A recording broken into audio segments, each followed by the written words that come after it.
jab, uppercut, leave you laid out on the floor. Try to duck and roll, hit and miss, now you counting stars. Should've practiced more, should've hit the mask, get out that mo. Claim that you're the best. You gotta show me, son. Actions over words, baby boy. Is you real or what? Talking way too much, world combat sports. Talking way too much, world combat sports. Talking way too much, world combat sports.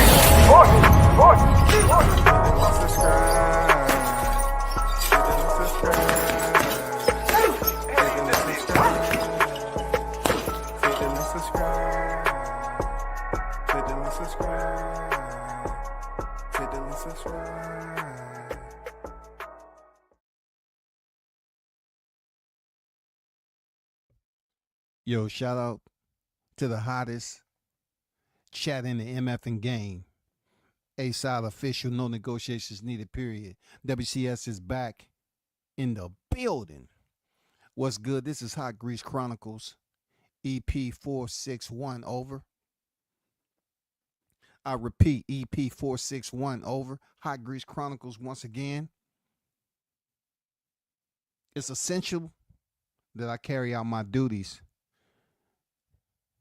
and report on one of the most anticipated dream contenderships in boxing. That is, leading up to September, we're going to have a lot of interviews.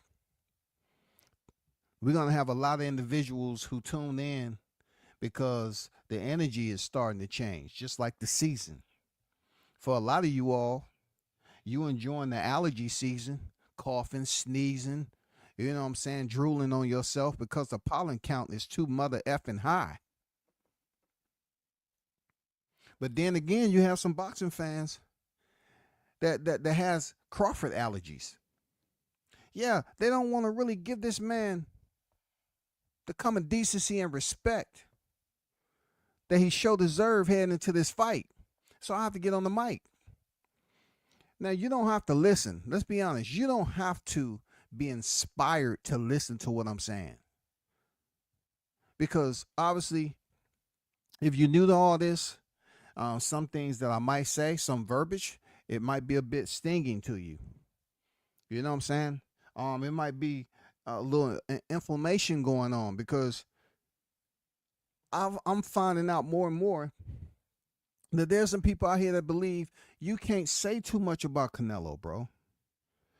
It's almost like they want him to be off limits, bro.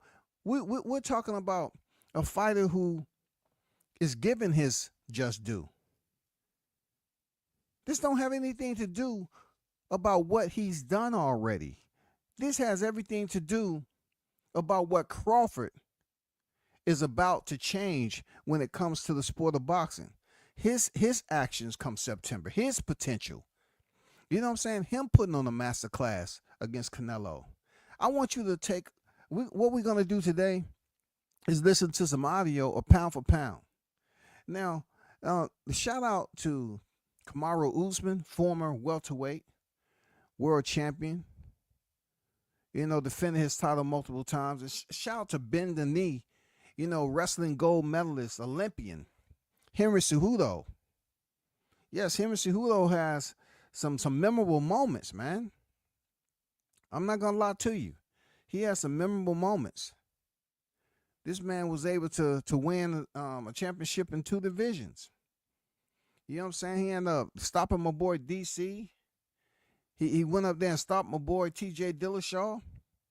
He came back in the rematch and ended up beating my guy Demetrius Johnson, a.k.a. the GOAT. So I respect both of these guys, but when it comes to what I'm seeing and the reporting, I respect what they're doing. You have a lot of mixed martial artists who was former fighters or still fighting. They're interviewing boxers. I like that.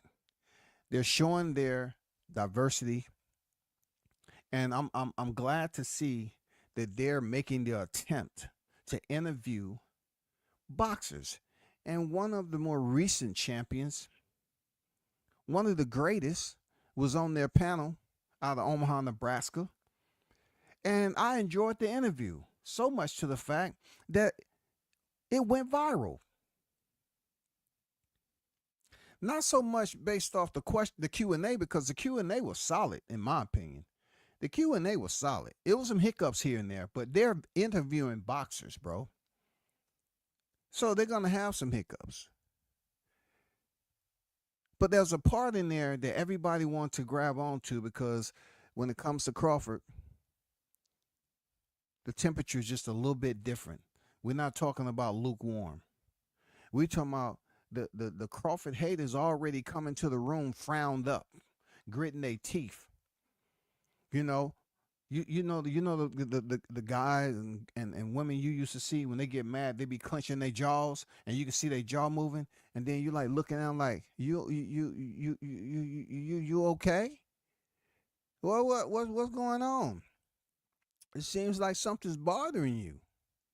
You know, they be clenching their teeth and shit. That's how I get when the conversation continue to come up about this September fight, and everybody want to just collectively gather every piece of trash comments and bring them to the social media forum and act like what they're doing is special. They out here to recycle some shit that has value.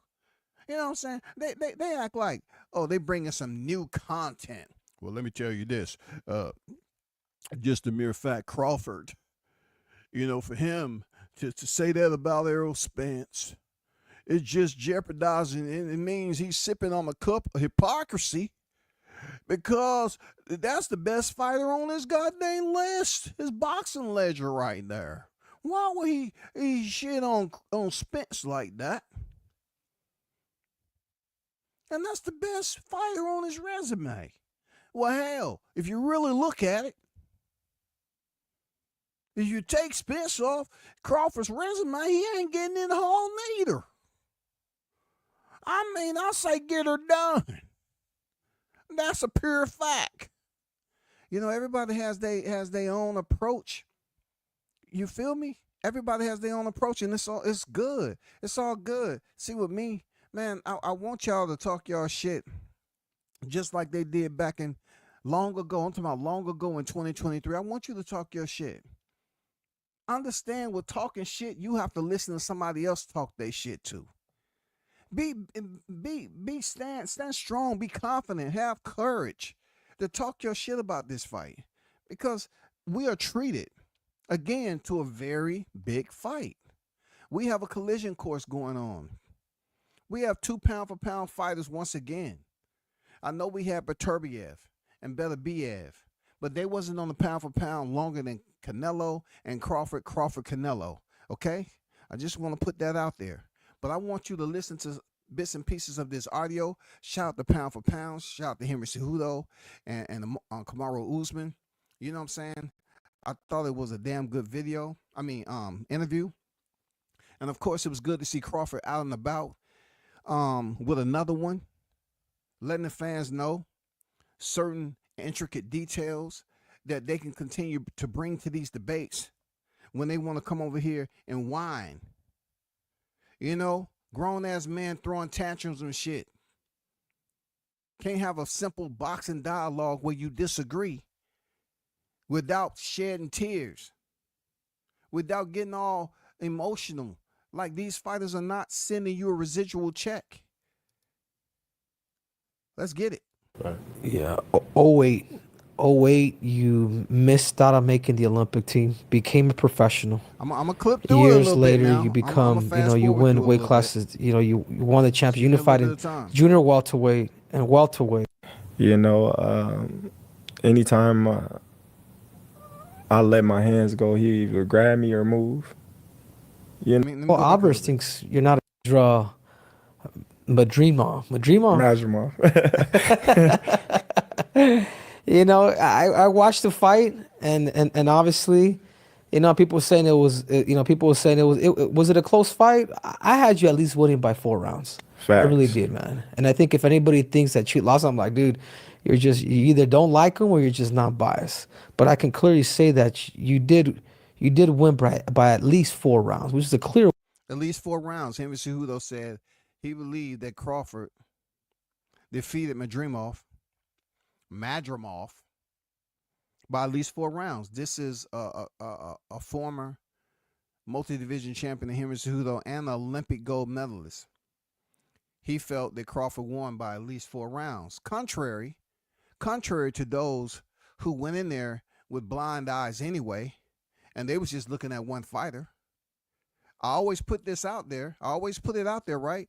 I say, when in this day and time, you have boxing fans who enjoy, they're infatuated with cheering for the opposite, the opponent of the fighter that they hate and despise. Those are some of the biggest frauds in boxing, when you cheer for a fighter that's unfamiliar with you. You don't have no details too much about. And if they want to talk, they just go run on BoxRec, and then they'll mention some shit like they did about his amateur pedigree and all that. But clearly, Crawford won that fight. Win to me. We had Canelo Alvarez on the show. I don't know if you saw. That's why I was like, that's why I freaking sent you a message like, hey man, we got to get you on. And personally, Canelo Alvarez thinks you're not a 54 pounder. He believes that your real weight class is for you to go back down to 147 and just stay there. In other words, you say, nah, he's too small. What's your take on that? Well, that's his take. You know, there's a reason why Israel was so respectful in the fight. If you watch the fight, he did more feintings than punching. You know, anytime I let my hands go, he either grab me or move.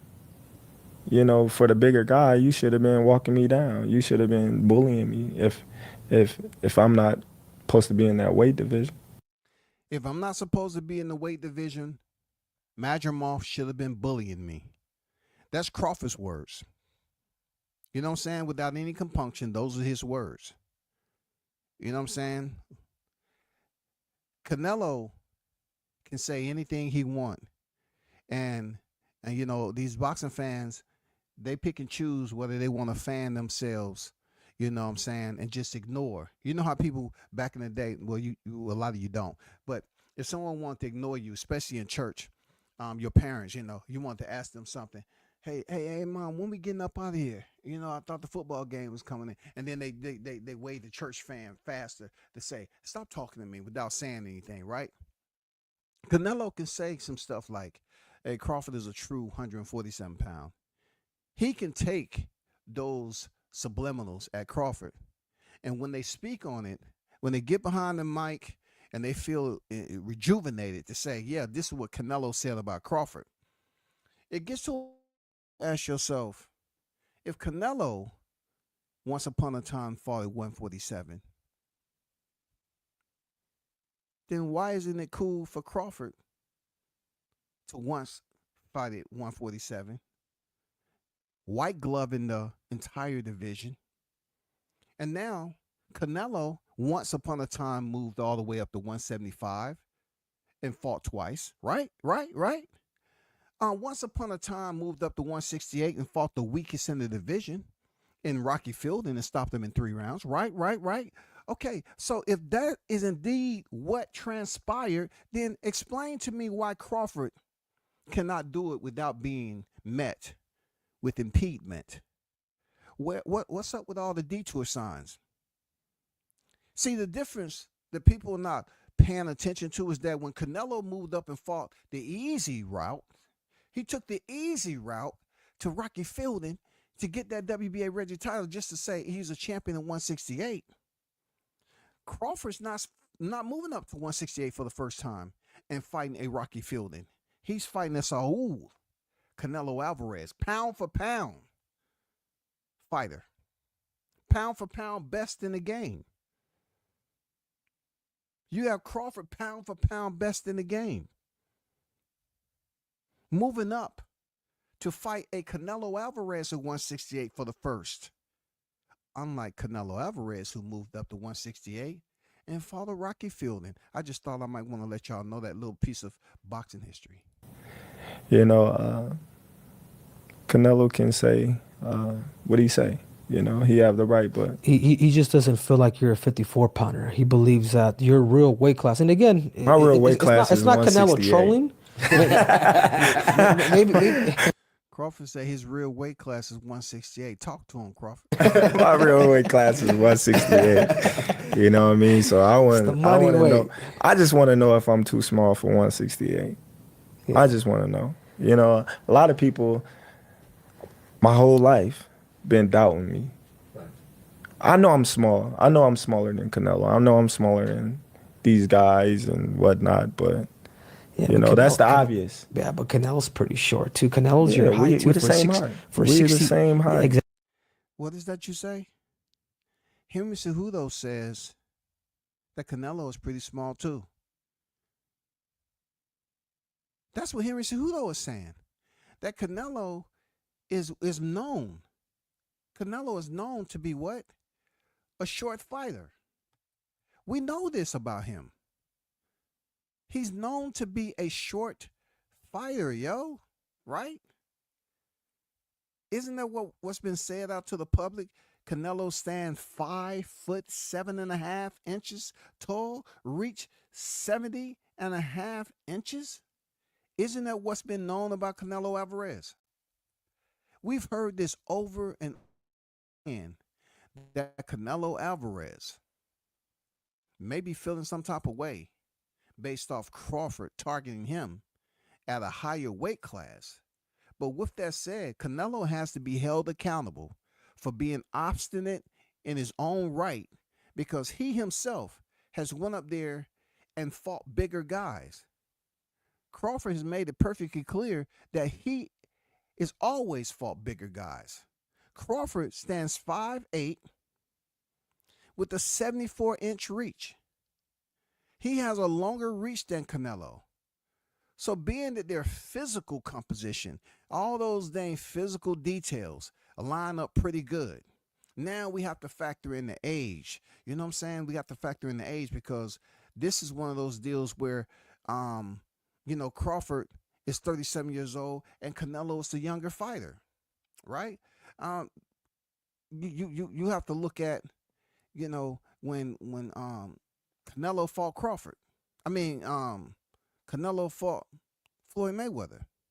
What was the whole deal there? How old was Canelo when he fought Floyd Mayweather? And how old was Floyd Mayweather? Floyd was like 36, wasn't he? Canelo was in his 20s, and Floyd still beat him. Now he has to go around and fight another pound-for-pound fighter in Terrence Bud Crawford, 37 years of age. And then, they want to throw that extra year on there already. So let's round it up to 38 to make them feel a little better, a little warm and fuzzy. Okay, let's get back to the audio. Exactly for a 68 pounder. But he is a freaking boulder. You know what I'm saying? Like he's a thick kid. Yeah, we know that. That's something that we all can see. Right. You know, that's nothing that don't go unnoticed. Yeah. But at the same time, we got to see. So you in a position right now to where it's like you said, you your own boss. You getting those checks now to where it's not, I don't necessarily have to conform to go over here just because I know I'm gonna get a little bit more over there. So Canelo is saying you're too small for that. You've been through everybody there was to go through at 140. You went through pretty much you went through the big shark, at 147. I was too small for Spence. I was too small. I'm for Masvidal. I'm gonna keep it a buck with you, cause me. Hold on. When my shade of people say I'm gonna keep it a buck with you, they trying to prep themselves. They you for what they did previously before Crawford had to convince them otherwise. That's what Kamaru Usman is attempting to do. He's trying to keep it a buck with Crawford because him, like a lot of other people back then, you remember when I was in Beverly Hills and I told you all, I said, for the life of me, I'm not quite understanding, right, with two open eyes as to why these people are jumping on YouTube that didn't show up to the presser, but they're talking about how big Spence looked faced off against Crawford. I remember hearing the giggles, the laughter, how it was so much joy in believing that there was no weight. There was no way in. Like they were still several weeks out from the fight. You know what I'm saying? So when it comes down to them mentioning Crawford being too small for 147, and then when he was finally face to face with Spence, Spence did look bigger than Crawford. But we're talking about the weigh-in. Both fighters have to drop weight to meet the 147-pound weight limit of the welterweight division. Yeah, EJ, we kind of, I know EJ a little bit. I knew him a little bit longer. I met EJ way back when I was training at the training center. So me and EJ kind of kept a loosely relationship. So I'm gonna ride for, just like you gonna ride for your dogs.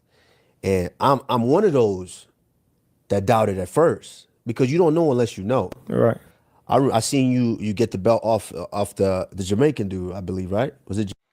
Well, pay attention. This is where Kamaru Usman, the faculties, okay, the recall mechanics failed him, because he's comparing Terrence Crawford to facing a Jamaican dude. And look, Kamaru Usman, we forgive you over here, because it's a lot of these cats over here don't know too much about mixed martial arts.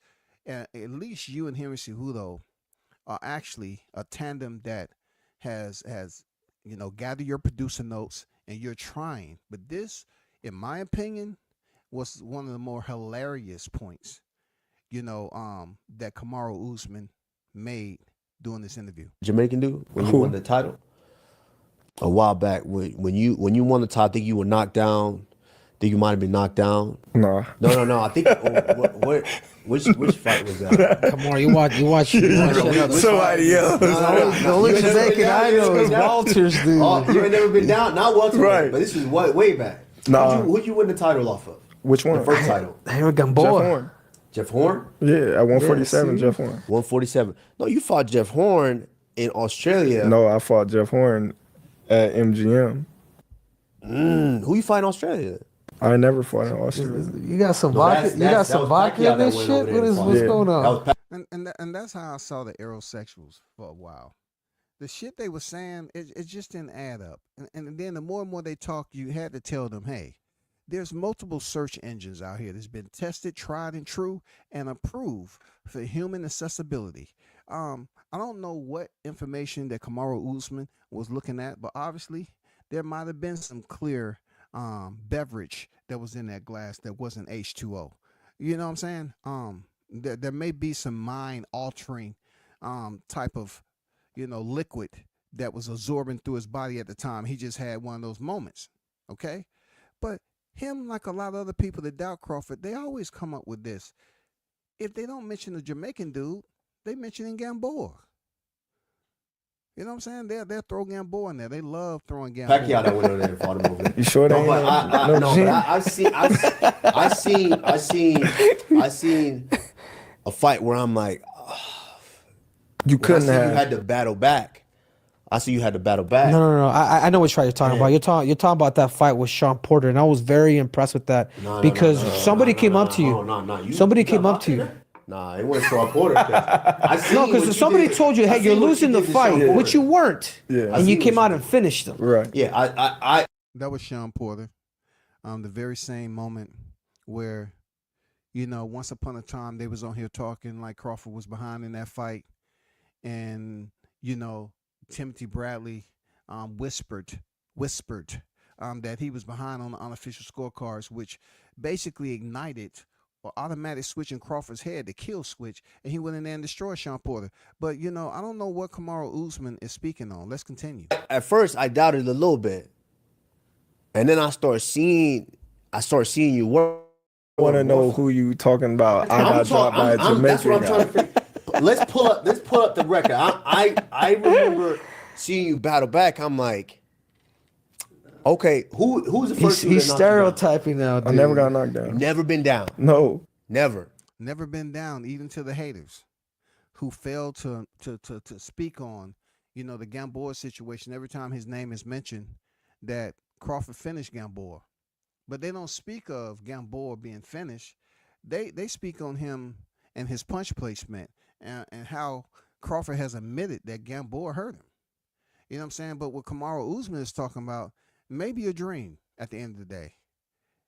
It may be a dream. It might have been a bad reaction to some seafood, and he was taking some medication, so his tummy wasn't hurt. But Crawford cannot register the Jamaican dude that dropped him. Hurt. No. Gamboa hurt me. That was at 130, 135. No, it was an earlier fight. It was a while back. I don't mean it was a while back. That was when I first seen you fight. And then I started paying attention more and more. Then I started seeing you switch stance. I'm like, No, he switched stance because I feel like you. What's your original? Are you an original southpaw? You learned from that, or are you an orthodox fighter? I'm orthodox. That's what I feel like, and I seen you switch paw, and he get when I see you bite down on that lip. I know how we is from when something really gets you to a certain point when you want to go in, you bite down, and you turn southpaw, and I seen him start. I'm like, he got that dog. It's a different type of dog. Because he been through something. Yeah. It's a different type of dog that you put on dude. But it wasn't Deshaun Porter. Because I seen what he did to Deshaun Porter. For sure. But Terrence's style is very tricky because his right hand is just as good as his left. You know what I'm saying? There's rarely do you see fighters that produce the same power as a switch hand. Like we're orthodox too. Right. But you imagine switching a southpaw and then your jab is pretty much the heavy right hand that you have. And I think that's what makes Terrence, his ability to be able to cut angles, his little feints, his demeanor, his composure, to be able to attack people.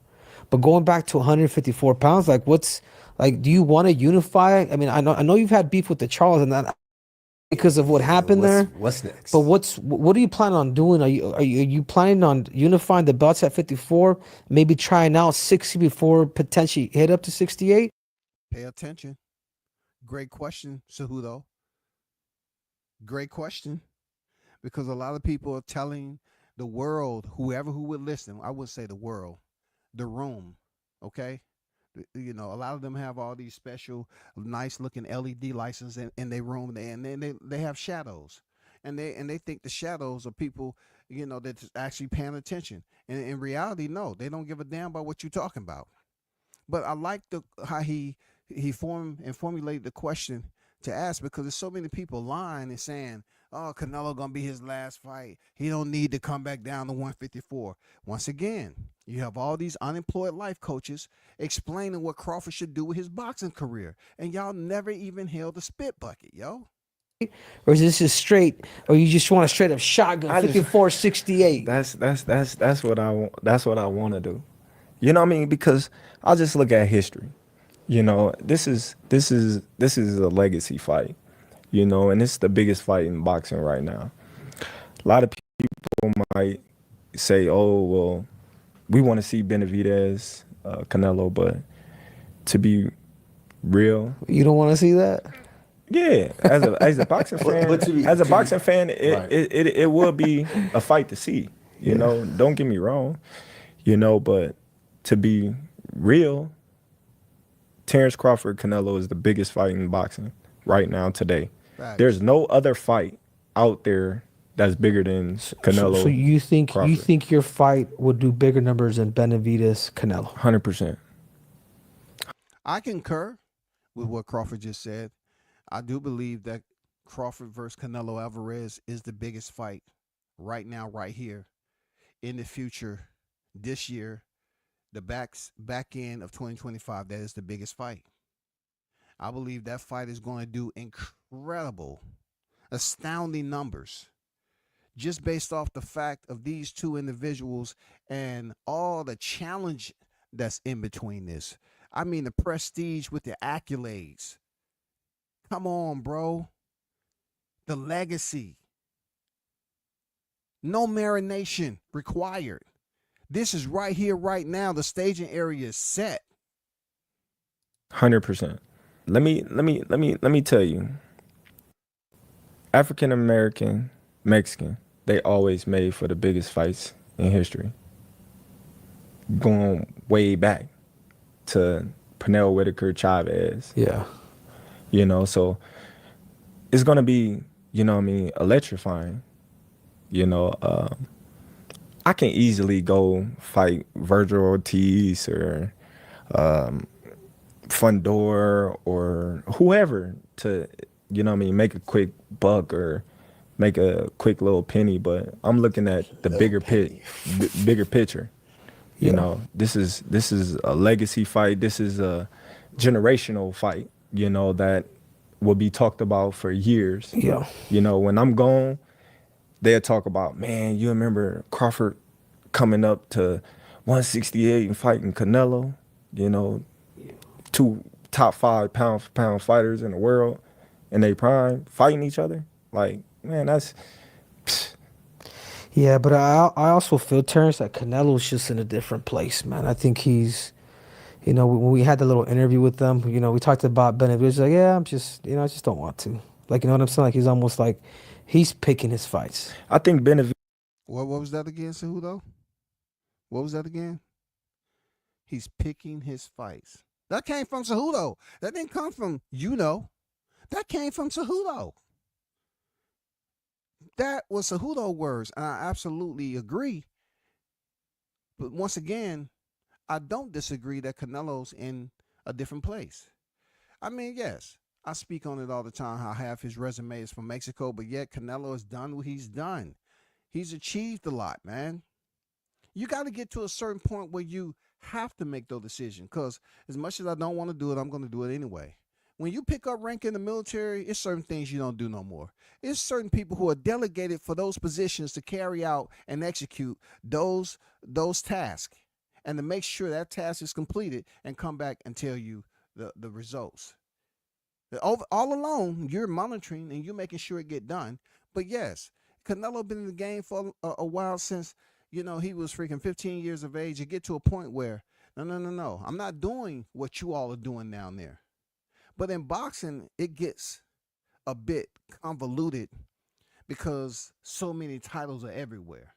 So you can have someone who is let's just say, a 4-division champion, and it took somebody in Crawford age to pick up the 3rd and 4th division a little bit later in their career, where you have some of these individuals that haven't turned 30 and they may have 3 divisions already.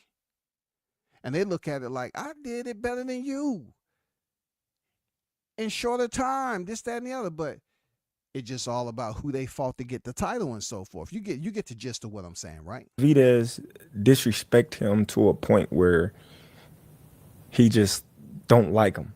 Yeah, but and business wise, he like, I'm not giving you that check. Right. I'm not giving that ticket. That's why he say, you want payday. You want payday. You know, that's why he likes to. Yeah, but what do you do if you're Benavidez, bro? Like he's Terrence. He's the mandatory one, bro. He's earned the right. A lot of people think if you go up from 47 to 54 to 68, they'd be like, nah, you know what I mean? Like, people are gonna be like, dude, this dude sounds cherry picking. And I'm not saying you don't deserve it, Terrence, because you're that fucking good. The bells don't matter. I promise when you in his situation, right? The belts don't matter. That was like Floyd Mayweather. Who gonna tell Floyd Mayweather a belt matter? He say belts don't matter. See, you hearing all this language be spoken about, right? They talking about belts don't matter at a certain point. Belts don't matter. Yeah, belts matter for legacy, absolutely. You know what I'm saying? Belts do matter to a point. But how many belts you select to fight for at any given moment, you have to say to yourself, am I going to maximize my value fighting this champion in this division for another belt if that fighter per se is not considered to be great? Shall I fight him? I mean, those little, avenues you have to carefully scrutinize to make sure if it's worth it or not. Should I stay at this division any longer than I already have? I built the legs, this, that, and the other. And then you also have to factor into the equation the money aspect. Are you selling tickets? Are you doing this, this, and this? What do you have to do to continue to elevate your boxing fight core as a fighter so you can have more value when negotiation comes up to fight? You know what I'm saying? You can negotiate that. You can leverage that. But some fighters, like we've seen, belts matter, and certain fighters, belts don't matter. Make belts for you at that point. Right. You know, the belts don't matter. Once you get to a certain peak in your career, you outgrow the belts because you got to pay for the belts anyway. Absolutely. Like I'm gonna give you these belts. They gonna come and watch me regardless. You know. So now it comes to a point where we negotiate the percentage of the belts. Interesting. Negotiating the percentage of the belts. Interesting. You get to a certain point, the belts don't matter. That's what Crawford said. And I think that pertains to Canelo Alvarez too. Canelo really, for him to fight Skull, do he really have to fight Skull if Crawford's not here? The man, the myth, the legend. If Crawford's not lined up and calling him, does he fight Skull? Probably not. Because Canelo would get paid regardless. The belts don't matter. He doesn't have to sustain himself. But with that sustainment at 168, Canelo is about to become 2-time undisputed 168 pounds, and it's never been done before. Not just once, but twice. Because we gotta pay for the belts. How can I be champion of the world and I gotta pay you to be champion? Fight for your belt. So when you get to them points, you can have them belts. Right. That's why he don't care. In line with that, speaking with Canelo felt the same. He feels the same way about Benavidez. He feels Benavidez is fighting in the wrong weight class. And just so happens, your fight, was that on the same card or was that a couple of weeks apart? A couple of weeks apart.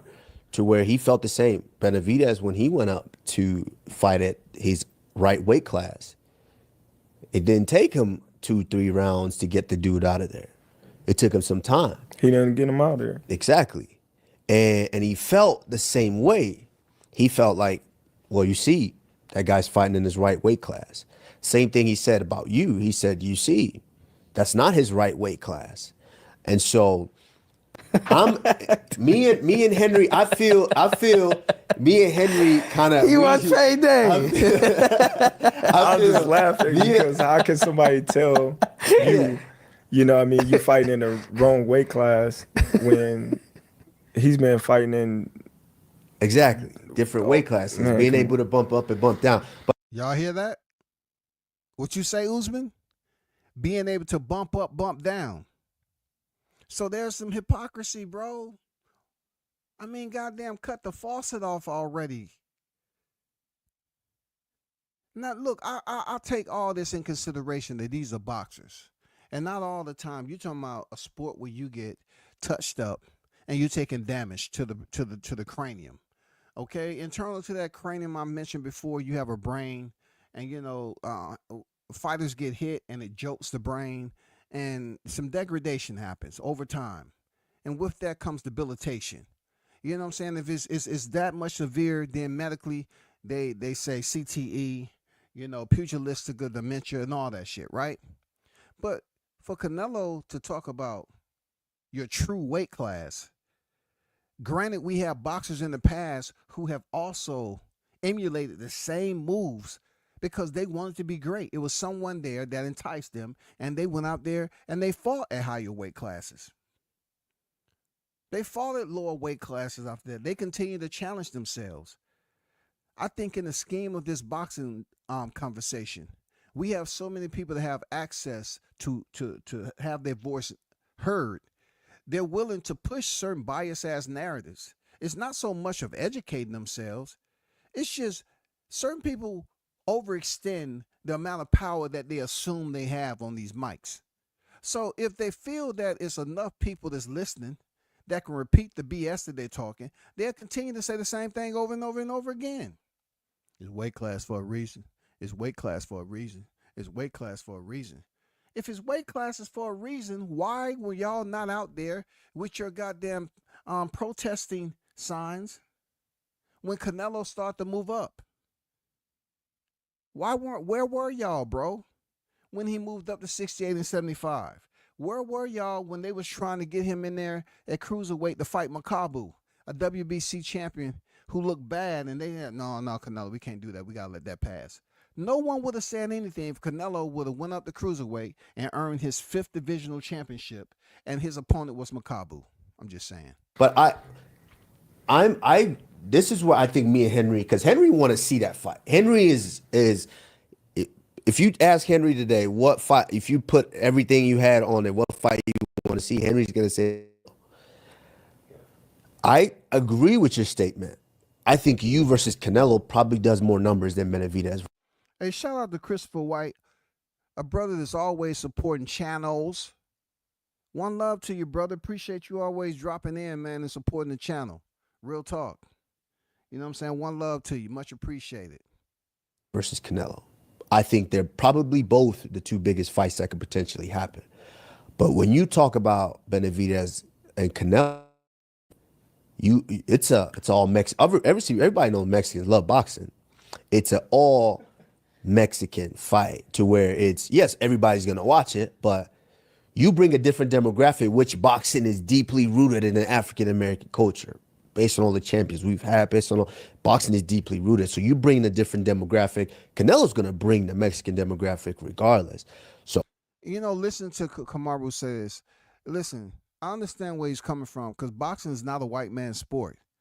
What I mean by boxing is not a white man's sport is that if you look at majority of the divisions, the lower divisions, yes, you have foreigners that's out there. You have those other countries like Thailand, Singapore, Japan, all those countries where the fighters are much more lighter. They're not, competing so much in the middle weight classes.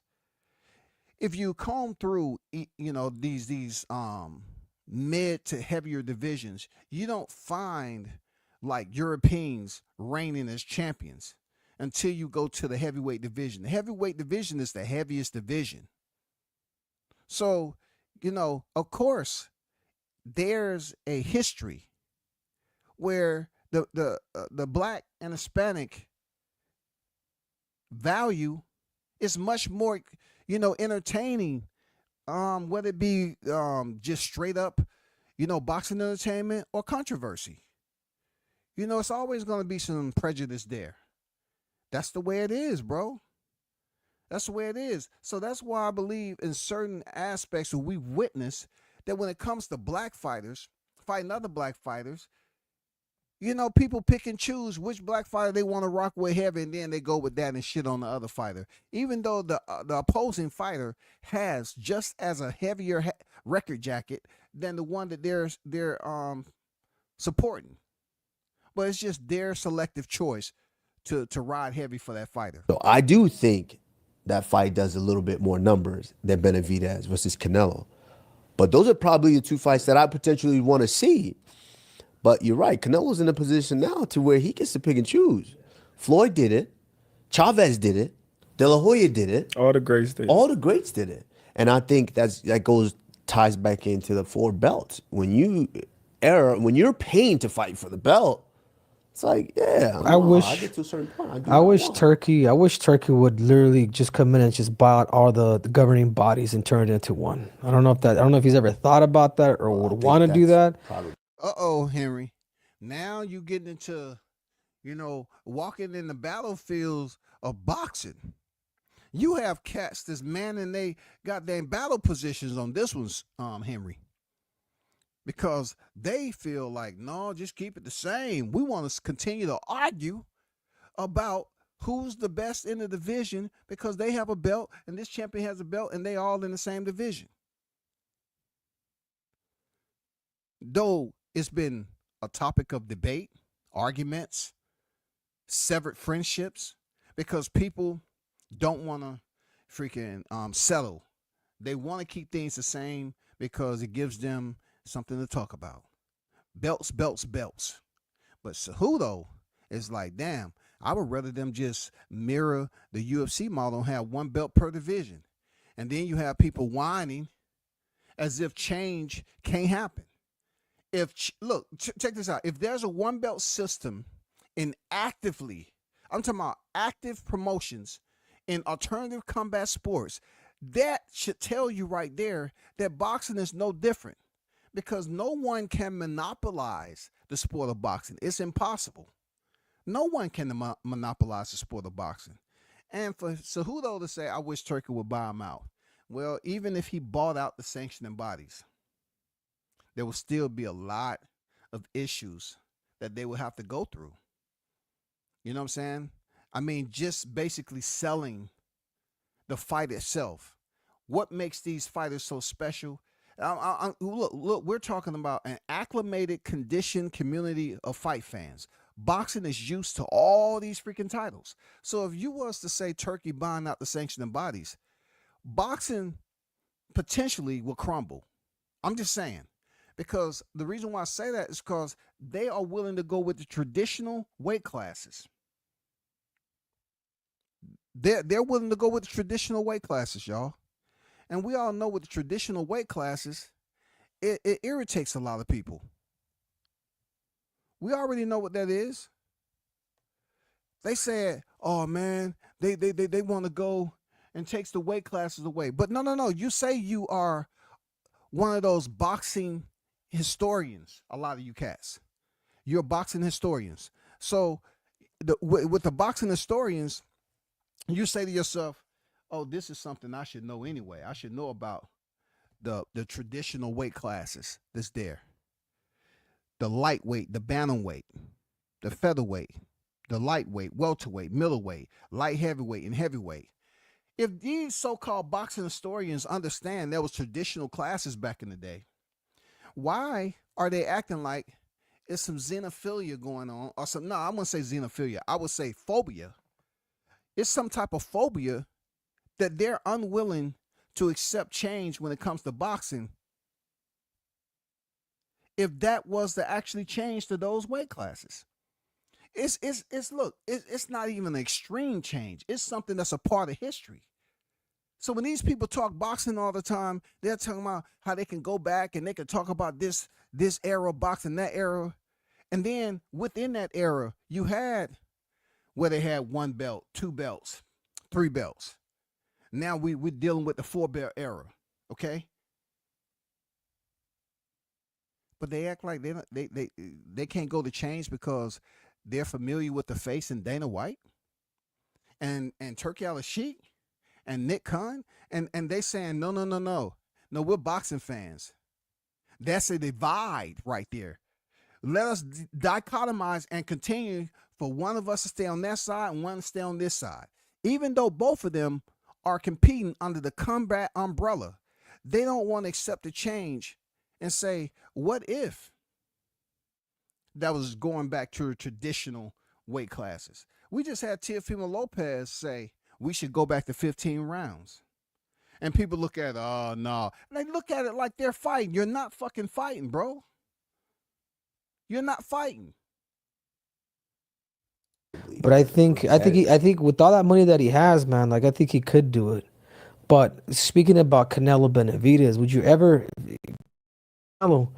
you ever entertain a fight with the Mexican monster David Benavidez? What you want, Canelo? What you want, Canelo? You gotta understand, like. But I gotta ask you, bro, because I can't, My thing is, Benavidez is a big dude. Yeah. You know what I mean? Not to say I won't fight him. I fought his brother. You know what I mean? His brother was big when I fought him. But, you know what I mean? Benavidez is a big dude. The only reason why I entertain Canelo is because he's not a big dude. Like, he might be thick, you know what I mean? But he's not a big dude. You know what I mean? Like, Benavidez is like 6 foot something. You know what I mean? Then he gonna come in 190, 200 probably. You know what I mean? Like, you never know. Like, that's a big dude. Like, you know what I mean? And he's skilled, man. You know what I mean? So it's like, I might as well go to heavyweight if I fight Benavidez. Yeah. What you're saying is like, because I fought that at one point when Volkanovski was champion. I had retired, I had retired, and I was like, dude, the only fight that I would really want to come back for is to fight a dude. I'm 5'4". This dude's fucking 5'6", and he's pound for pound. Yeah. So that's, I understand what you're looking at. You're like, you know what? You just size him up. Yeah. You just size. Shout out to Alexander Volkanovski. one of the most lethal, decorated lightweights, not lightweights, featherweights in mixed martial arts at one point in time. Great hands, great hands. I said this before. If there's a fighter that can transfer over to boxing, and if given the proper training and stuff like that, that might do fairly well, is Volkanovski. You know what I'm saying? Max Holloway. Not too many people that you can say that had very good boxing. Because back in the day when mixed martial arts was growing and developing, a lot of fighters, all they had was what you do in the street. You throw them hands. Size them up, especially when you going into a bigger weight class like that. You know what I mean, you size them up and you see your advantages and his advantages. I feel I got the speed over Canelo. I got the reach over him. He might got the size, the power. I feel like I got the better skills, boxing skills. He said Canelo has the size and the power. He's complimenting, giving Canelo the highlights, the check marks. Stop acting like Crawford's just crapping on him, bro. You know what I'm saying? He's telling you some pros of Canelo. But yet, he's also caveating to that for himself. He's telling you, I believe I got better skills, overall skills. I mean, what's wrong with that? The man is complimenting Canelo, but y'all keep on screaming as if y'all trying to start an all-out race war up here between the black and the Mexican fight fans. When Crawford is gave Canelo his flowers plenty of times. How would you break that fight down? Like, how would you fight a bigger guy that's the same size as you? I mean, would it be more of a cat and mouse? Like, would you be using a lot of angles, a lot of power? The reality is, man, the reality is Canelo does put people out, dude.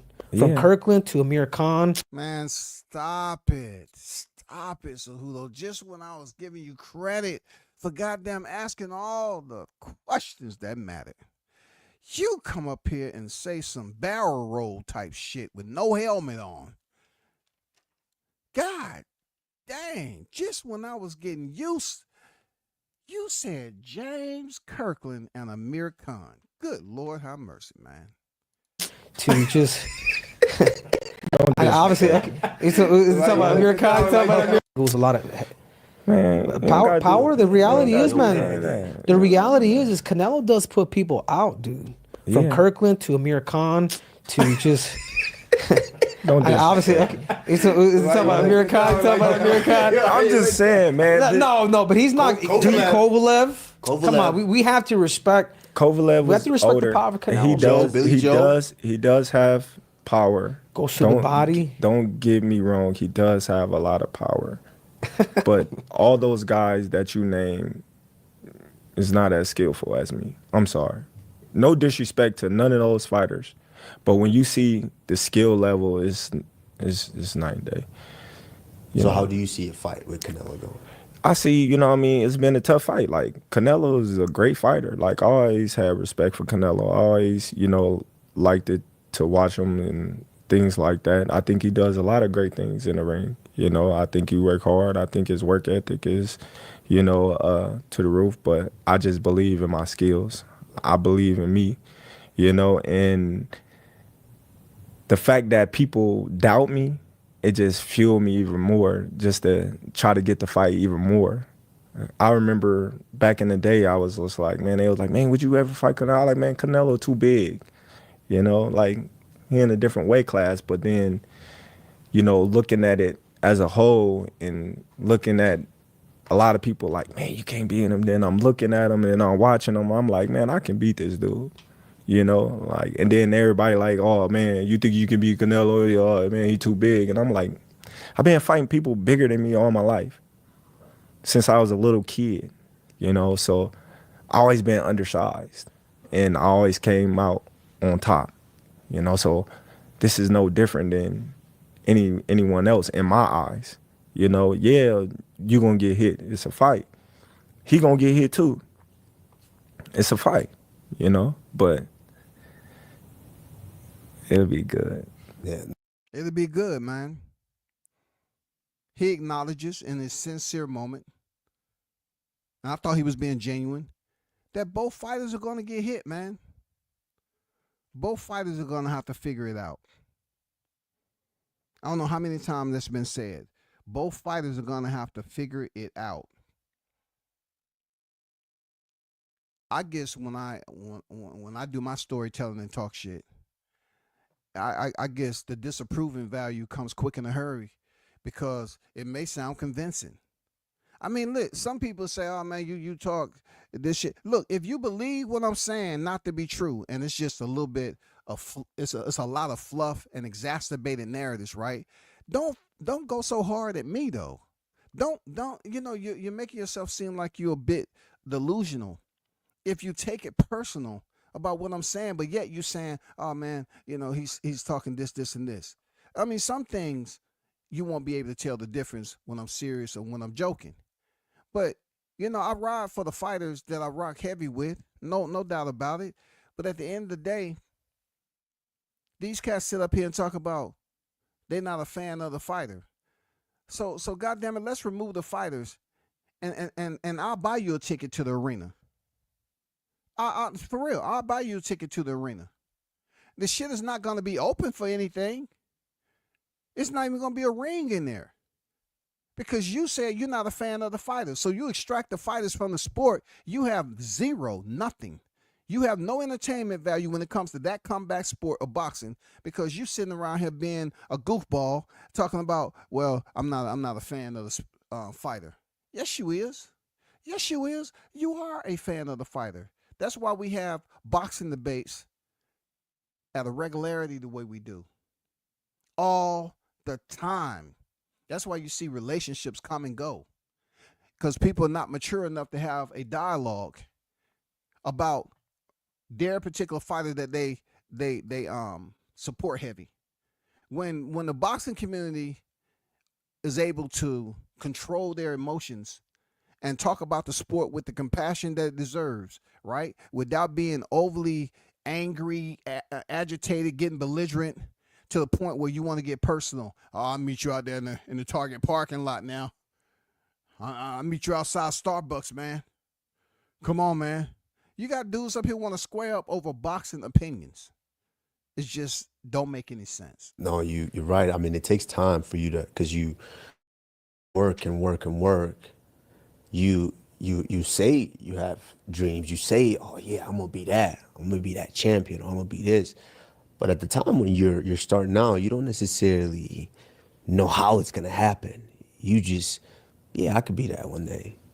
But you don't ultimately, but it's the work mixed in with the things that you say that kind of turns into the real belief. See, where you just said that is what I never said. I could. Never, not once, when I was coming up, when I was little, when I was in the second grade, ever said I could. You know when you used to write what you want to be when you grow up? I used to write, I'm going to be a world champion in boxing. I never said It's I that, could. that belief in yourself. You I always believe said that I am. always. You are. I am. But it's And that's what I was trying to explain to people. Like, people mindset's different. Like, they'll ask me, what if? Hey, WCS, man, come on, man. Just surrender a bit, man. Just genuflect, kowtow right quick, just for a little bit. You don't have to keep your head to the ground that much, but just enough for me to step on your neck. Just let me ask you this while you're down there. What if Crawford? I don't think like that. People have heard me say that before.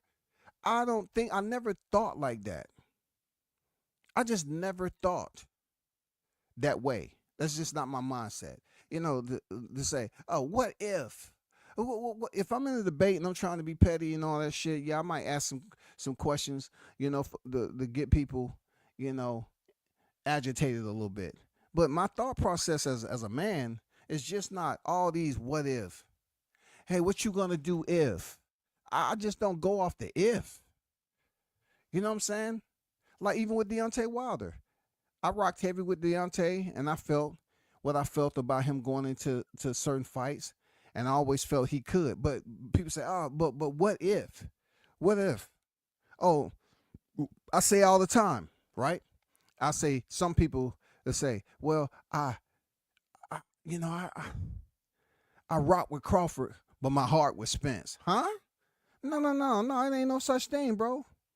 What kind of double fence riding goddamn shit? What are you talking about? I rock with Spence, but my heart with Crawford. No. It ain't no such thing. Stop it. But that work that you put in, it slowly starts to, when you get in there and you perform, you're like, oh well, yeah. Do you ever feel? Because I know I put in work, and Henry, and it's the same thing for you. I put in so much work and put in work and work and work, and then I get it because you're preparing for someone and you feel, oh, that's gonna be a tough fight. That's gonna be a tough fight. Then you put in so much work, and I know a fight that I could come to mind of yours recently, and then you get in there. That shit easy to it was easy to love it. Right. So it's that turns it, that belief. It's like, oh yeah, I knew I said I was gonna do that, and oh, it's happening right now. But going to the Spence fight, you know, I said everything that was gonna happen. I know I was low key years. I ain't gonna hold you. You know what? We had before it talked happened. about it. I was tight. I knew Years you were before it stopping. happened, from what they was gonna say after I He beat was them, Team from Spence, what I by was the gonna way. do. Of course. He had And his that's 'cause me and my dog pom-poms ain't- that's for 'cause me and Spence. my dog ain't. Oh. That was a reason for the pom poms with Spence.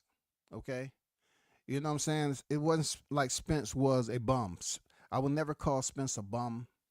None of that. But looking back at it all, I mean, that was a storm that caused a lot of casualties in boxing.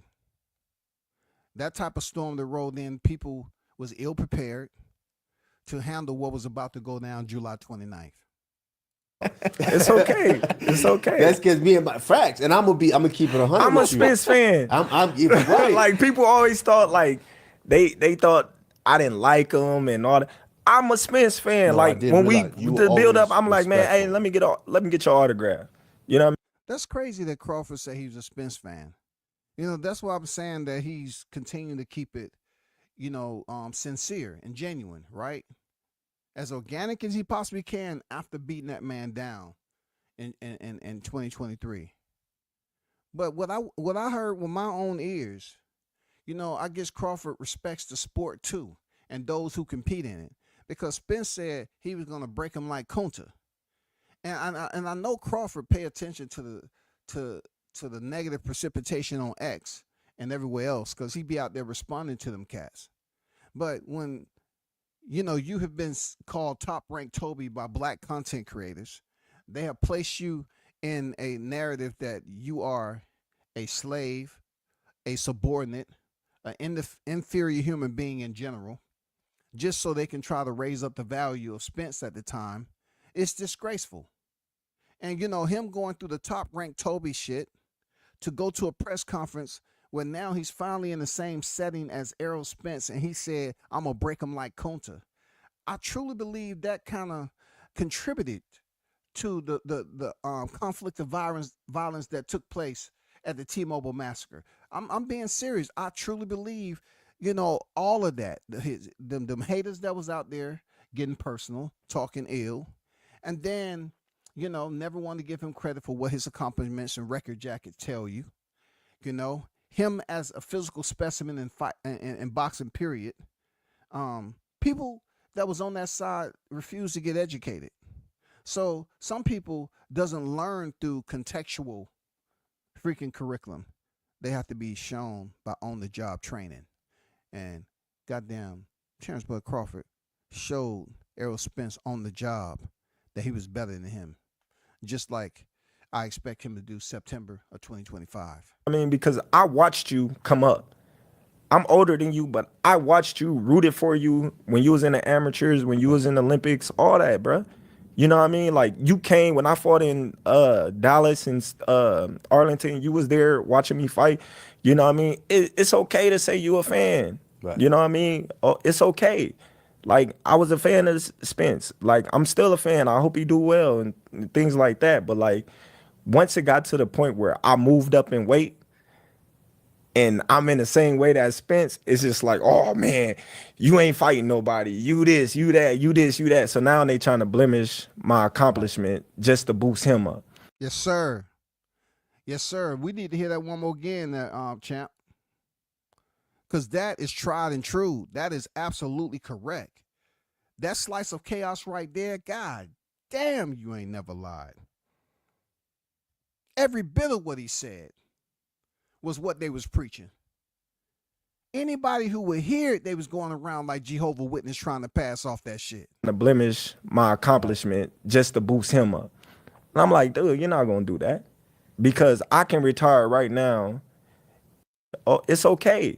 Like, I was a fan of Spence. Like, I'm still a fan. I hope he do well and things like that. But like, once it got to the point where I moved up in weight and I'm in the same weight as Spence, it's just like, oh man, you ain't fighting nobody. You this, you that, you this, you that. So now they trying to blemish my accomplishment just to boost him up. And I'm like, dude, you're not gonna do that because I can retire right now and be in the Hall of Fame. He couldn't.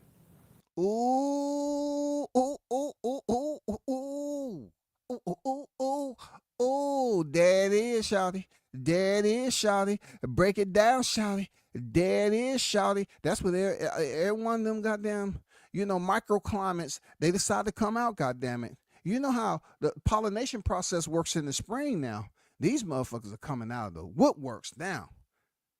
Oh my God. If they needed a reason to return back to the surface with all this pollen count being 5,632, Terrence Crawford had to come out and say that shit. We have to listen to that just for playback game purposes. We have to go back and just do it a second time. That's all. Just so in case you all was driving and had the window down and you said, what was that? I thought I heard something. Here you go again. In way that Spence is just like, oh man, you ain't fighting nobody. You this, you that, you this, you that. So now they trying to blemish my accomplishment just to boost him up. And I'm like, dude, you're not gonna do that because I can retire right now and be in the Hall of Fame. He couldn't. Like everything that I've accomplished, he's still trying to accomplish. Do you not think Spence will be in the Hall of Fame? Right now? No, how? This, you that, you this, you that. So now they trying to blemish my accomplishment just to boost him up. And I'm like, dude, you're not gonna do that because I can retire right now and be in the Hall of Fame. He couldn't. Like everything that I've accomplished, he's still trying to accomplish. Do you not think Spence will be in the Hall of Fame? Right now? No, how? Ooh, that's hot.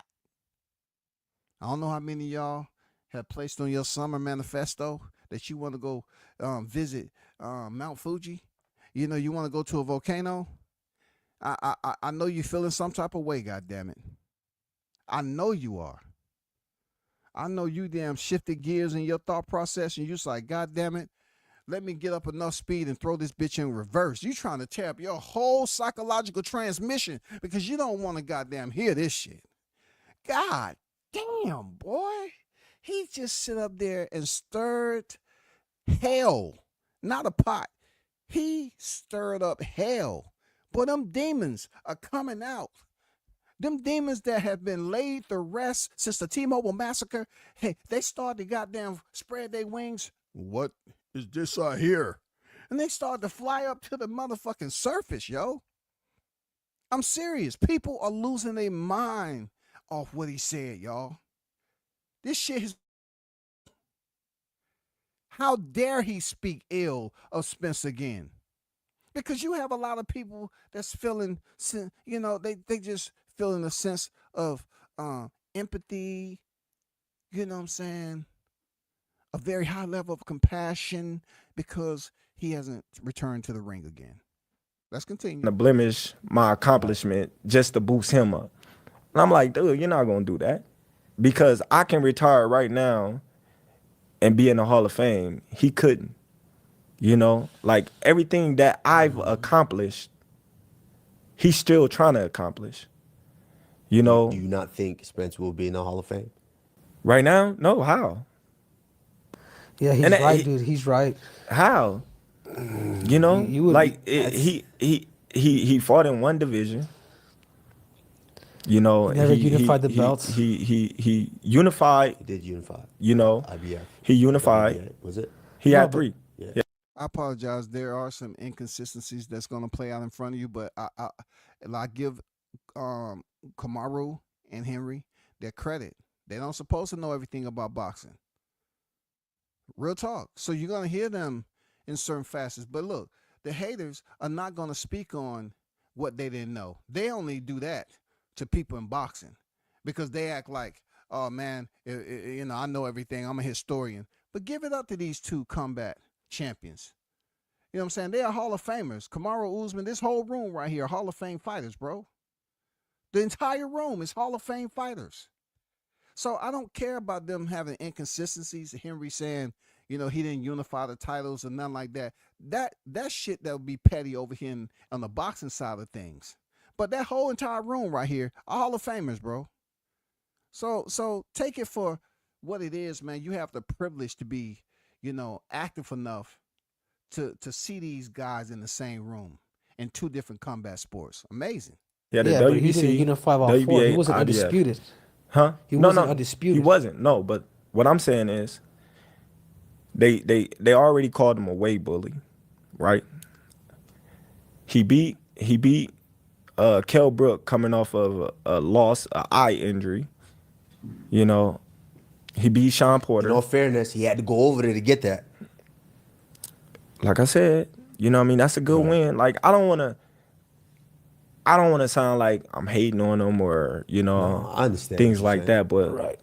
I honestly don't know if he make it to the Hall of Fame with the accolades that he didn't got right now.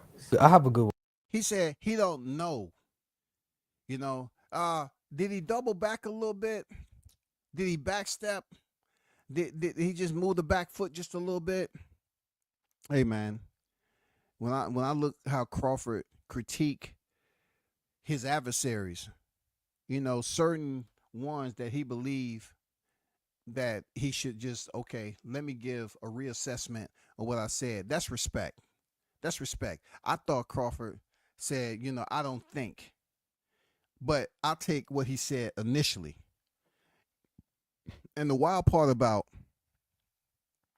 what he said was, from what I'm hearing, is so many people ran with finding another way to dislike Crawford as a person. This is a combat specialist, bro. He's giving his opinion on another of his colleagues' resume. He's looking in his record jacket and say he's competed in one division.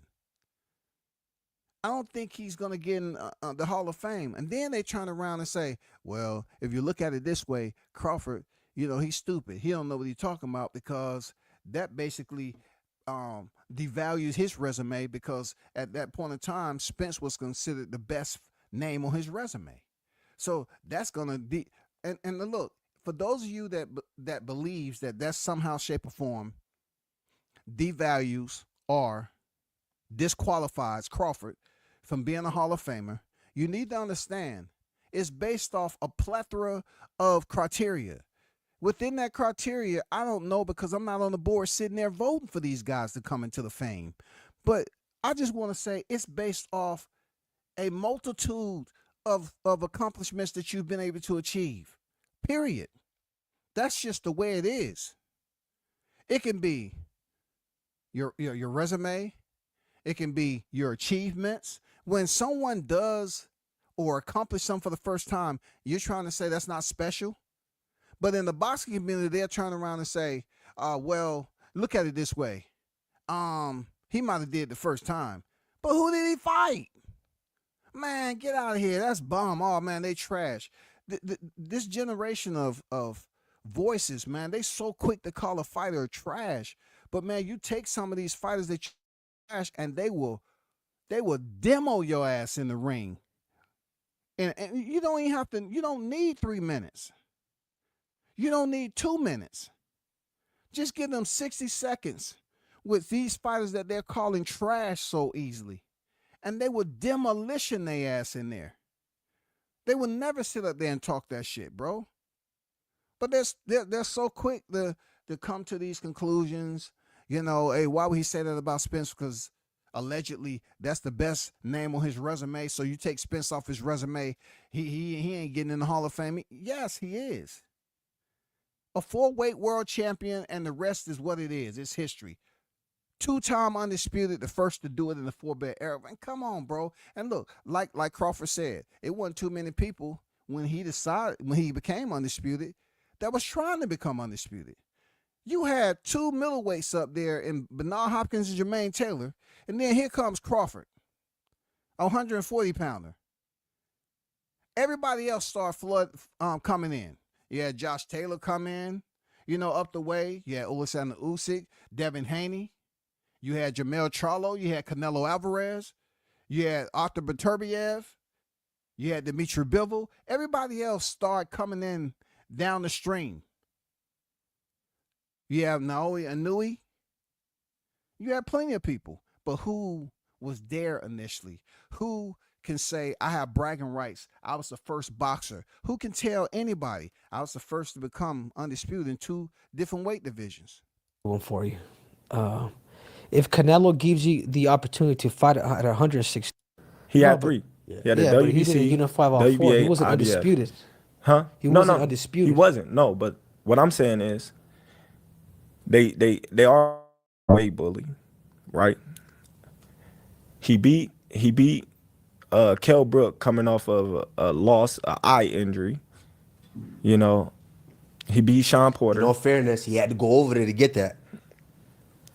Like I said, that's a good win. Like I don't wanna sound like I'm hating on him or No, I understand things what you're like saying. that, but Right. I honestly don't know if he make it to the Hall of Fame with the accolades that he didn't got right now. I have a good one for you. If Canelo gives you the opportunity to fight at 168 pounds, you and Tank Davis, you guys have gone into it a little bit. Would you be able to give an opportunity to a 35, 40 pounder to go up to actually fight you too? Would you be able to kind of give that back to somebody if you've been given that opportunity yourself? And what weight? 154? Would you entertain it? Let's say 47. Let's say I ain't going back down to 47. you ain't going back down. You don't want to cut the weight. I can't cut the weight. 47 is done. 40, you're never. It's over. So there's not. So no fight with Virgil. Virgil at Ortiz. 154. Virgil. He's a 54. Yeah. Shit. Why didn't I think he was a 47? Yeah. No, that 47. And what's your take with Virgil? He's a good fighter. He just, got a Dangerous. He can punch. But he was in a tough fight. His last fight, I honestly thought, he lost because they didn't count that knockdown. And I think it was the first round. But that dude gave him a good fight. But he showed heart and grit. And got back up and started, going back to work. But that dude is gonna be tough to beat. You know what I mean? He came with a game plan and a mindset of, seek and destroy just like Virgil. So Virgil showed a lot of heart and grit in that fight. Right now, who would you say? First of all, I want you to pound say for pound list, Kush. Yeah, I do. Okay, pay attention, because this is where a lot of them haters out there that love standing tall. They don't want to listen to this. But once I keep on telling you that, there are some points where Crawford gives his feedback as a fighter, and he's being fair. He's being fair, for real. You have to respect that, man. And some of his feedback, even with fighters he don't like per se, he's being fair. You know what I'm saying? I mean, some people just don't want to accept that. Times when they should be forced to use their common sense, that padlock has always been on there, and they can't find the key. So they just gotta freestyle that shit. And this is a moment where you have to say to yourself, okay, I see where he at with it. Listen to his pound for pound, yo. I gotta get your pound for pound list, your top 5. Pound for pound list, and then pound for pound greatest boxers ever. Dang. 5. And I want to tell you one, and I don't think you could dispute this one. But then I'll tell you. All right. Manny Pacquiao, 8 division world champ. Cold. Took chances. Fought every Well, bit of the prime. let him give his list first. Go ahead, my before bad. you- I just had to because he's trying to go up, and I'm like, he that's. just put his. But he can't. No, but he asked me. He can't put his list on my list Yeah. because I don't got Manny Pacquiao top 5. You don't. No. 8 division world champ. All right, 8. give me your Ocho. give me your pound for pound right What do you now. got? We got me. We got Inoue. We got Canelo. We got Usyk. Did you put Davis in there? Stop giving him hit. Yo, bro, let my man give his list. What you got to, man? Still no. Like he's You can tell they just trying to roll in the back end of the controversy, just trying to work up those flames, man. You know when you see the smoke, that's not enough. Hey, anybody have a cup of gas? They just trying to throw in the controversy, man, to get a reaction because he's been positive. Hey, Crawford's been very professional in this interview. I'm not gonna lie, extremely professional. Even when they try to throw names at him that should get some adverse, you know what I'm saying, some type of adverse response, he hasn't provided them with that. We can put Tank in there. see. Who can you put struggling Tank- with though? Who you struggling with? If it's not Tank off top, who you struggling with? I was just thinking about, other fighters. But you can put Tank in there. And what about the 5 greatest of all time, pound for pound? Ooh, you got Sugar Ray Robinson, you got Sugar Ray Leonard, you got Floyd Mayweather, you got Marvin Hagler, you got man, that's 5 for you right there. Really, you put Hagler up there like that? Yeah, that dude was great. And it's so many more. Like you got Sweet Pea, you got Pea, you got Tommy so many other fighters. But you don't put Manny up there. That's surprising to me, honestly. It's a reason why he's not up there. So just think about this. Henry Cejudo obviously has a fighter in Manny Pacquiao that either his favorite fighter or he's stuck on Manny just because of the 8 divisions, and he's the only fighter to pretty much come from around flyweight all the way up, 8 divisions in the game, which is respectable. When it comes down to that moment in history, though, when he's attached to Floyd Mayweather, because Timothy Bradley's attached to Manny Pacquiao in many different ways than 3. And people say, the only reason you got him there because of Manny. Okay, he fought Manny, though. And though it's embroiled in controversy, at one point in time, they forced a rematch in a hurry. Okay, we got it. But Crawford, when I say he's been professional about this shit, is the fact that he's not really going overboard with the expressions to say, hey, man, come on now. He's not pulling out the umbrella and shading the spot just to say his whole career, should be questioned based off Floyd Mayweather's words and saying, hey, Manny, I want you to agree to Olympic style testing, okay? Just for my safety and yours, okay? And I think that's what Bud was getting to. But he carefully walked into it and kept it, classy. Bud kept it classy with the Filipino wrecking machine, Manny Pacquiao. But You why? should know that reason. I want to hear from you. We talking about this. Thank you. Know from you. Nah. Come on, it's man. It's your interview. Man, Manny's a generational talented fighter. Like he's accomplished what no other fighter is ever going to accomplish. Yeah. Again, but I don't feel like, he did it on his own.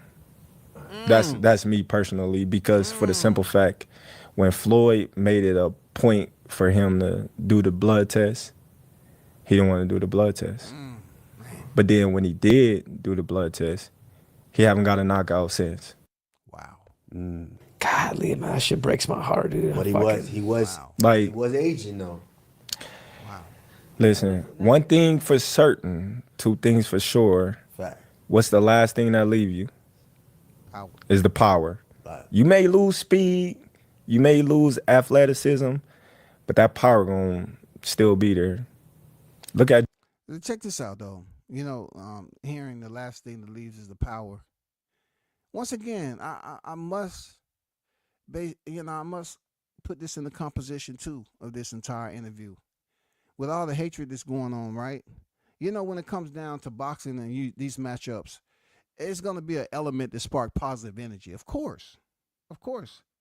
But you have so many individuals where their primary assertions to speak on somebody is always influenced inside the realm of negativity. They rather stay in the realm of negativity to prove every freaking narrative, right? And they don't see any good in anybody. When I said I don't give Errol Spence a 0% chance of winning, I was looking at it like based off the talent of Crawford and how good I see him as an all-around fighter. Now, if you listen to what Crawford said about he just don't think Manny did it, well, Canelo popped dirty for clenbuterol.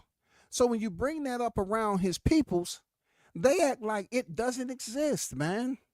The man was suspended retroactively up to the fight he had with Triple G that really didn't knock them too far off course for them to make the calendar date for a rematch. Even Triple G talks shit about Canelo popping dirty. But Canelo's range is, I feel some type of way about Benavidez talking shit about me, but yet Triple G talks shit about you, and you gave this man a trilogy fight outside of his division for the first time in 168. And when I tell you not a single boxing fan was asking for that fight. So, I think Crawford, in the way his responses was very classy, professional, and he hasn't brought up anything dealing with Canelo testing positive for clean. You know what I'm saying? So with all that realm of negativity that we experience out here within the aerospace of social media, it gets crazy because they act like they don't want to give credit to Crawford for anything. And the man, in my opinion, outside of the controversy of Errol Spence, stop bringing up Errol Spence to the equation like he's some mythical legend. This man had his opportunity for a rematch and couldn't make it. Stop bowing out and acting like you don't have the intestinal fortitude to stand the fuck up and realize that boxing is full of controversy. It's going to continue to be full of controversy. That fight happened July 29th, 2023. Let it sit. Once you continue to bring this shit up, right? Now all of a sudden you want to make up something else about what Crawford said. You have to deal with the reality. Okay? That exposure is different. That exposure to that reality is different because it's recorded in the fucking box rec. He got toasted. Not the type of toast that you're cheering. He was left in the oven too long. Though he made it to the 9th round, the man activated the rematch clause and didn't even goddamn show up for the rematch, man. He did that. Spence did that. He activated the rematch clause. George Foreman. Right. That's last thing I wanted to is leave you is how do you see boxing now compared to, like you just mentioned, what was considered the golden age of boxing, Foreman, and all these guys? I think boxing have evolved for the better. Yeah, for sure. I think the fighters have got smarter. I think the fighters have pushed to get what they deserve. I think, the fighters is waking up and not just letting the managers and the promoters walk over them and steal from them. I think, boxing have evolved. When you got, things like the Muhammad Ali Act in place to protect the fighters. I think the fighters is, standing for something a little bit more than, a lot more than what they was back in the day. Because back in the day, they was, taking whatever. They didn't have nobody to say, hey, listen, they making this much money, off of you. you need to get this much or percentages and things like that. I think everything was based on a purse back in there. And here, I'm gonna give you this, and you gonna get this, and that's that. I think boxing is, you know, in a place where the fighters is gaining more control and leverage nowadays. Yeah, well, Terrence, I gotta give you my flowers before Kamaru, you know, before we gotta bounce to. But just congratulations, man, on everything. I used to do, I used to co-host Hot Boxing with Mike Tyson, and we used to always talk about who's pound for pound. I always had you, you know, over Canelo. So congrats on your success. I hope you get the fight at 168 pound against Canelo, and you know, just continue to go out there and keep breaking records, dude, like you have been. Appreciate it. Yeah, for you. Like I always felt that because we know so many like people too that it's intertwined and even my journey, kind of looking at it and watching your journey from afar and see where you've come to now. I love to see it. I truly believe you are one of those type of fighters who, I don't know if you realize it, but the impact that you have, it may not come right away, but the impact that you have, you are one of those fighters that when you walk away, you will start to see people tell you, man, you did this, and did this, and what you've done, your accomplishment changed my life for the better. So I want to tell you, I've been watching for a while, even though, you know, I might be off on the detail here and there, but I've been watching for a minute. A lot of detail. I've been watching for a I minute. think you're probably thinking Aljamain Sterling, dude. That's what Jamaica. I know. Jamaican. I ain't never fought a Jamaican. That's the crazy part. The whole thing. I'm gonna put it together. I'm gonna send it to you too. Send it to me. But, You ain't gonna send nothing with no but Jamaican. my man, in there, bro. you're All black people you don't know, look you alike. are that special, and I'm so excited for you. I'm excited for you to see where you end up with this. I hope you get that fight, and we're gonna be watching from afar, my dog. Appreciate it. Bro, I'm actually gonna be in Omaha. I don't know when, like maybe in a couple months. And if I am out there, Hey, shout out to them. Real talk, pound for pound podcast. 3 legends sat down, talking. You know what I'm saying? Seriously. I don't care too much about them getting details misconstrued. It happens all the time. But great interview. And you know, they did the thing. You know, shout out to all 3 of them. Shout out to those of you that's in the chat. Yeah, here's who though. I couldn't understand why you mentioned something to the point of Marvin Hagler, like it was an issue with that. Maybe, you know, you wasn't spun up on Marvin Hagler. I don't know. I don't know why you singled out Marvin Hagler to say, oh, you put him on your pound for pound list. But hey, it is what it is, because if you ask the MMA fighter who is your top 5 pound for pound, it's going to be very, very sketchy ride. You're going to have to buckle up, rough terrain, because, you know, that hasn't been around long enough as boxing. But you will have to go to a point where you can reach back into the 90s and say, okay, when they was regulated, I mean, you know, when are we talking about? You're gonna talk about worldwide who's your top pound for pound. You know, it's gonna be crazy because you had Japan going on and they wasn't doing drug testing like that. And then you had the UFC, you know, coming to their own and establishing freaking divisions and basically starting out with male divisions before female division. You know, it all depends when you talk about who's your top pound for pound.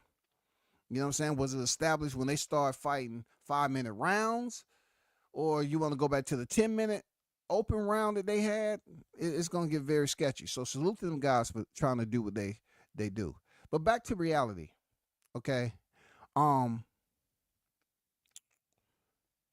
Let's go to the chat.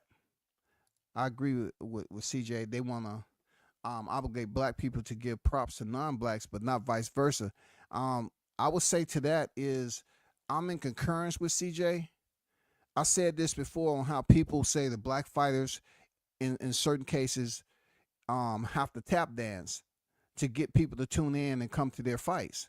Whereas you have fighters that don't speak good English, like Inouye, Lomachenko, even Triple G.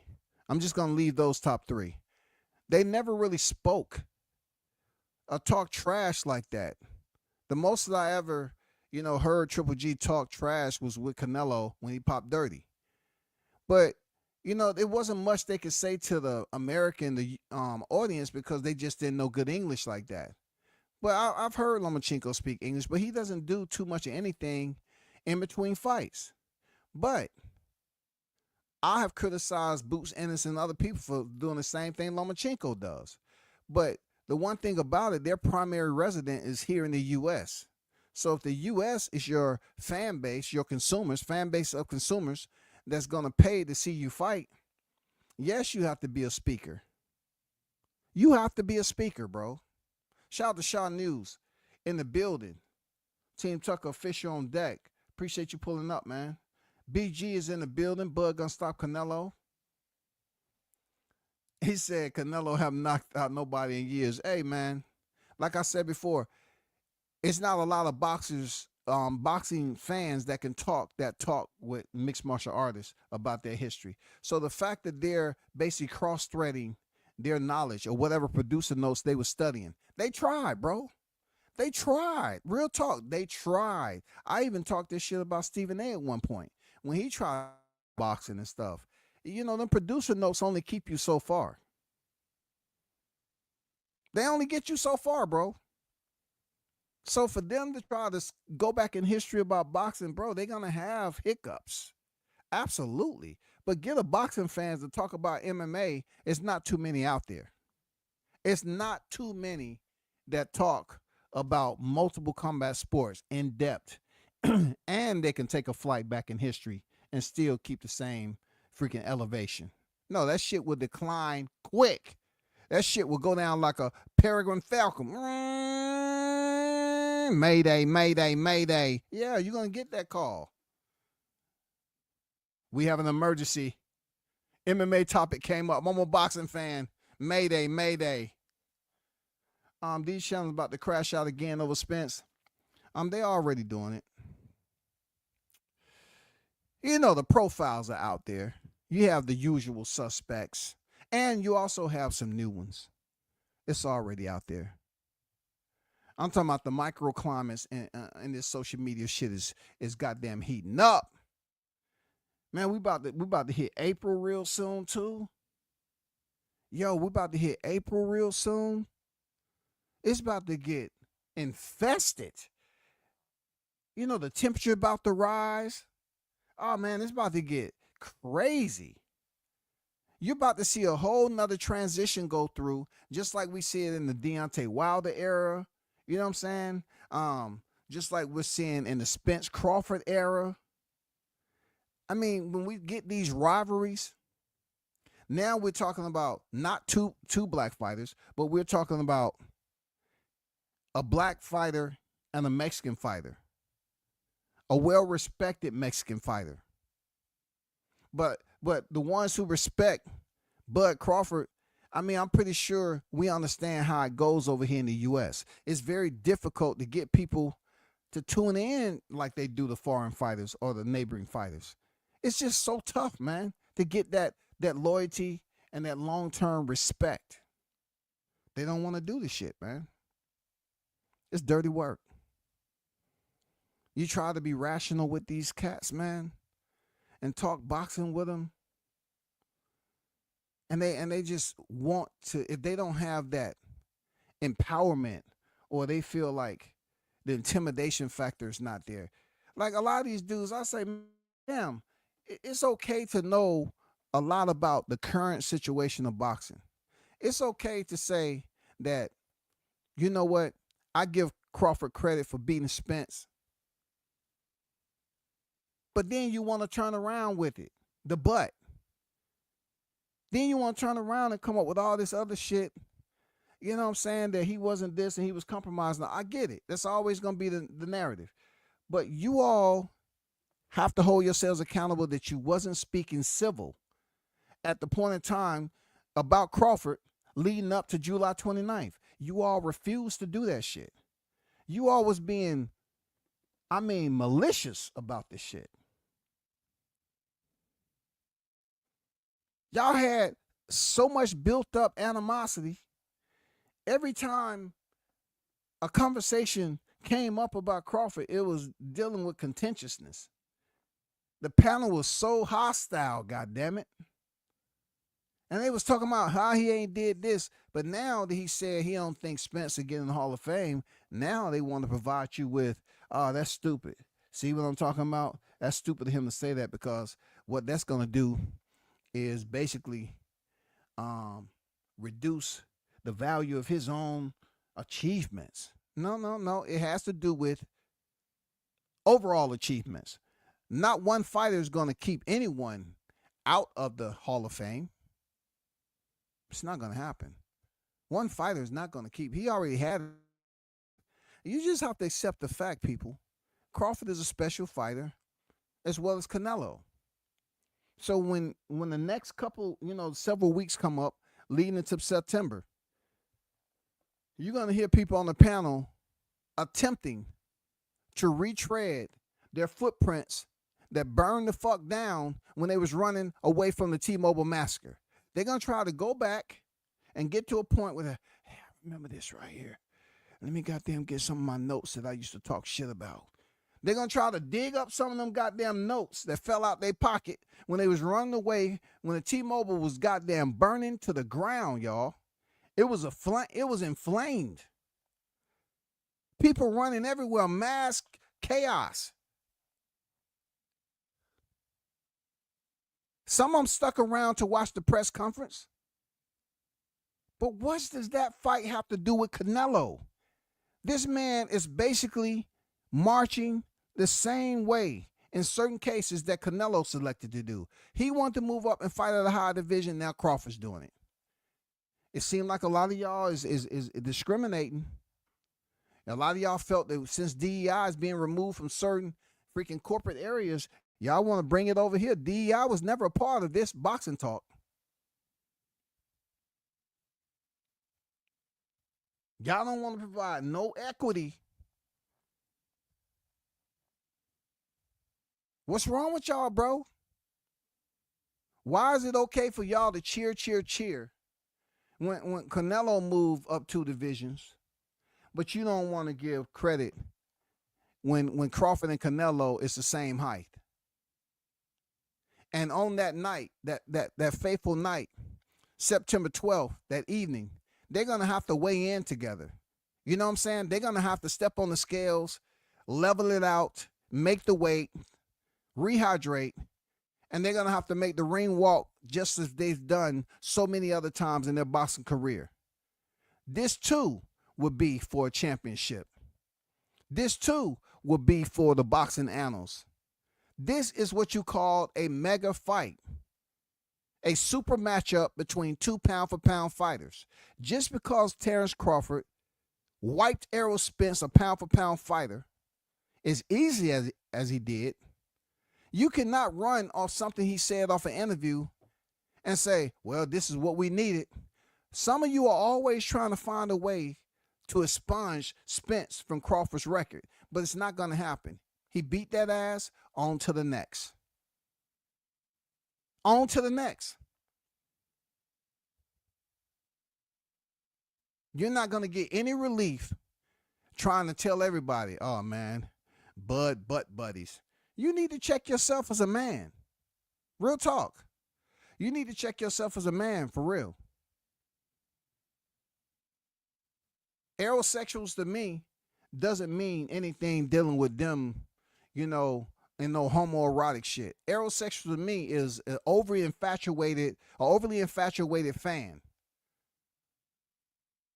And when I say overly infatuated, that I'm telling you that, hey, they feel this way about Spence, and they feel like Crawford, it wasn't even a boxer. They feel like Crawford didn't do anything in his career. You know what I'm saying? They pretty much were trying to talk like I was talking, but for their fighter, they was wishing and hoping that the shit that happened after he fought Sean Porter didn't affect him when he stepped in there with Crawford. You know, understand what I'm saying? Like, I understand, but the reality was, if you was gonna cheer and jump to the goddamn highest point when he beat Danny Garcia and Yordenis Ugas, you have to keep the same respect of how Bud went in there and deflated an entire fan base, okay? Now we look forward to move on to September and do the same thing to the Canelo fans. That's period. That's period. That's the mission. That's the mother effing mission, goddammit. To go over there and for Crawford to show the boxing world and Canelo fans that he's like that. That's all. That's it. You know what I'm saying? Salute to everybody who pulled up. Appreciate you for supporting the channel. As always, man, hit the button if you choose to. Shout out to Christopher for always supporting not just my channel, but other channels too. You know what I'm saying? Much respect to you and one love, man. You know what I'm saying? We should do it again. I'm out.